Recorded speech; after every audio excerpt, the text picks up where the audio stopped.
बात ऑस्ट्रेलिया की करेंगे तो जैसे कि सभी स्टूडेंट्स के मन में एक बात तो एक स्टेटमेंट जो है पक्के तौर पर बैठ गई है कि ऑस्ट्रेलिया बहुत ही ज़्यादा स्ट्रिक्ट है। लेकिन बहुत सारे स्टूडेंट्स हैं जो जाना ही सिर्फ ऑस्ट्रेलिया चाहते हैं, या फिर उन स्टूडेंट्स की बात करें जिनका 1 साल से ज़्यादा का गैप आ चुका है प्रोफाइल में, वो अगर ऑस्ट्रेलिया जाना चाहें तो कैसे जा सकते हैं? क्या कोई सही रास्ता नजर आता है? तो आज की वीडियो में हम ऐसा ही कोई ट्रेंड आपको बताने जा रहे हैं जो आजकल बहुत ही ज़्यादा अच्छा चल रहा है कि अगर आपने ऑस्ट्रेलिया जाना है तो किस रास्ते से आप जाएं जो कि बहुत ही जेन्युइन है और आपके फ्यूचर के लिए भी एक अच्छी ऑप्शन हो सकती है। तो आज की वीडियो शुरू से लेकर एंड तक आपने बड़े ही ध्यान से सुननी है और देखनी है ताकि आप एक एक पॉइंट को अच्छे ढंग से समझ सकें। स्वागत है आप सभी का, मैं हूं हरजोत कौर और ऑस्ट्रेलिया को लेकर ये सारी जानकारी आपके साथ शेयर करेंगे चोपड़ा कंसल्टेंसी से अब्रॉड एजुकेशन एडवाइजर मिस्टर उदित चोपड़ा जी हमारे साथ हैं। बहुत बहुत स्वागत है उदित जी, नमस्कार। नमस्कार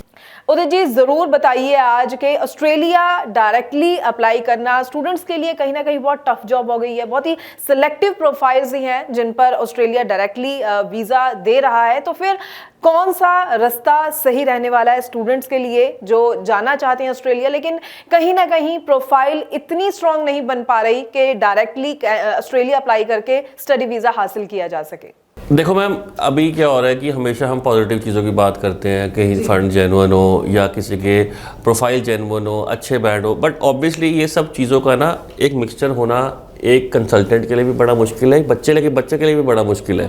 क्योंकि अगर हम केसेस शुरू करते हैं 100 से शुरू करते हैं, वो फिल्टर होते होते होते होते 15 में पहुंच जाते हैं और वो 15 के पीछे फाइट बहुत है। अब होता क्या है कि जो बच्चा जेन्युइनली ऑस्ट्रेलिया जाना चाहता है, जिसकी इंटेंशन पढ़ने की है, बट ऑब्वियसली उसके मार्क्स कम है या कहीं ना कहीं उसमें एक प्रॉब्लम है फंड को लेके, वो नहीं पहुंच पाता ऑस्ट्रेलिया। अब ये सोच विचार में होता क्या है कि मैं आपको वो चीज़ बता रहा हूँ, एक evolution of a student visa for Australia होता क्या है। उसमें ये होता है कि भाई बच्चा कहीं ना कहीं एक अपना डेफर करता है, केस को डेफर करता है, फिर कहीं ना कहीं यूनिवर्सिटी बोलती है कि आपके अब ये पास आउट के बच्चे हम नहीं लेंगे, बिकॉज उस इंटेक में बच्चा निकल गया तो ठीक है, नहीं तो फिर उसके बाद यूनिवर्सिटी ने नया लॉट लेना शुरू कर देना है। अब it's a matter of problem for every student who wants to go to Australia कि ये 1 साल से ऊपर बच्चा पुराना नहीं लेते, राइट। और अगर ग्रेजुएशन का बच्चा भी लेंगे तो उसकी गैप जस्टिफिकेशन होनी चाहिए, सैलरी अकाउंट में आनी चाहिए। मतलब आप ये नहीं कह सकते कि बच्चे ने 5 साल बैठ के कुछ भी नहीं किया घर पे, so that is where GT ही कैंसिल हो जाएगी बच्चे की। Right now we have pathway program for Dubai, Singapore, और अगर बच्चा चाहता है कि घर बैठ के अपनी ऑनलाइन कोचिंग करे तो इसका मतलब ये है कि 6 महीने का एक इंटर्नशिप होती है या एक उन्हीं का पाथवे प्रोग्राम है जो यूनिवर्सिटीज़ आपकी फॉर एग्जांपल डीकेन यूनिवर्सिटी है या ला ट्रोब यूनिवर्सिटी है, इन सब के कैंपसेस दुबई या सिंगापुर में बहुत देर से खुले हुए हैं। Right now they want to increase the number of admissions to these kind of institutes. अब वो कैसे होंगी? वो ऐसे होंगी कि जब बच्चा थोड़ा सा आपका 1 साल से ऊपर हो गया या उसको एक यूनिवर्सिटी नहीं उसकी जीटी क्लियर कर रही, तो उन्होंने ही ये चीज़ को पाथवे बनाया है कि दुबई या सिंगापुर में अपने कैंपसेस खोले जाए, सो दैट वो 21 या 22 या 23 पास आउट के बच्चे वो वहाँ पे एडमिट करा सके। उससे क्या होता है कि एक सिंगापुर का या दुबई का बच्चा कल्चर देख लेता है, उसको समझ आ जाती है कि how to live in a cultural environment. दूसरी पॉइंट ये होता है कि जब वो वहाँ से एक दूसरी कंट्री का वीज़ा लगाता है, उसके वीज़ा के चांसेस ऑलमोस्ट 100% ही होते हैं, राइट। सो पाथवे इज़ तीसरी जो सबसे इंपॉर्टेंट चीज़ है जो मैं एक्चुअली बताना आपको भूल गया था, जो सबसे इंपॉर्टेंट है कि funds is an issue applying when a student is applying from India to Australia.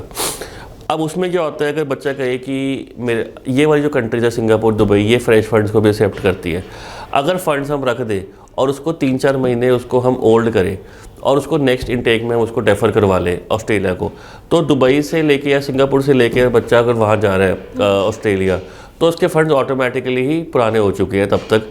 So that means कि आपके फ़ंड भी पुराने हो रहे हैं, बच्चा नई कंट्री में भी जा रहा है, उस जो वहाँ पे कॉलेज यूनिवर्सिटी है उसका कैंपस वहाँ पे है।